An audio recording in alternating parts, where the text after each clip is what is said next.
Статистикийн мэдээгээр Говьолтой аймгийн Алтай хотын иргэд бусад аймгийн иргэдээс 2 жилээр дутуу насалдаг тоо баримт байдаг. Богино насалдгийн шалтгаан нь унтны усны чанар муугаас болдгийг мэрэгжилтнүүд тогтоосон байдаг. 200 дамжин ужигрч байсан унтны усны асуудлыг Говьолтой аймгийн уугуул улсын хурлын гишүүн Зам Тээвэр барилга хот байгуулалтын сайд Сэдвийн дашдарж шийдвэрлэх болсон нь Алтай хотын иргэдэд сайхан боломж ирээдүйг авчирч байгаамаа. Эрүүл мэндэд сөрөг нөлөөгүй унтны ус хэрэглэж нас нэмэх тухай Алтай хотын иргэдийн олон жилийн мөрөөдөл тун удахгүй биелхнэ. Учир нь өнгөрсөн 3 сард холбооны бүгд найрамдах Герман улсад хийсэн төрийн айлчлалын үеэр Алтай хотын усан хангамжийг сайжруулах, таашир Алтай төслийг хэрэгжүүлэх тухай санамжчигт улсын хурлын гишүүн Зам Тээвэр барилга хот байгуулалтын сайд Дашторж Германы талтай гарын үсэг зурсан байна.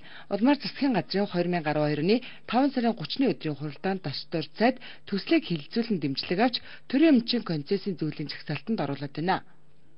Өнгөрсөн 5 сарын хамгийн сүүлийн засгийн газрын хуралдаанаар Говьолтой аймгийн таашир Алтай энэ төслийг хэрэгжүүлэхэд Монгол төгрөгөөр ойролцоогоор 57 тэрбум төгрөгөөр 53 км усны шугамын асуудал шийдвэрлэх бодит бололцоог засгийн газраас олгож тогтоол гаргаж манай яамд хариуцуулж өгсөн байгаа. Энэ төсөл 1.5 жил буюу 18 сарын дараа өгөөж буйна манай алтайчуудад өгнө. Говьолтой аймгийн төв энэ завхан голынхаа хөвөн дээр нүүж атсантай энэ дөхөх зарга хэмжээ болсон. Говьолтойчуудын хувьд бол эннээс илүү ихэнх одоо асуудал гэж байхгүй.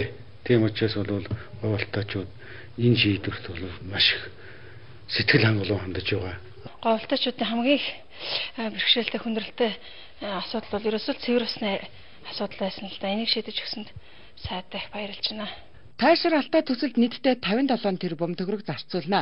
Жил 3 сарын дотор Гэгэн нураас 53 км далд ямтай хоолойдтож Алтай хотын иргэдийг унтны цэвэр усаар хангах юм а.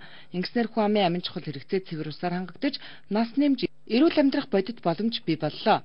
Ийхүү Алтай хөгжлийн гурвалжны нэгэн зорилт биелж алтайчуудаа нийтээрээ эрүүл сарвал байж нас нэмэх сайхан боломжийг бүрдүүллээ.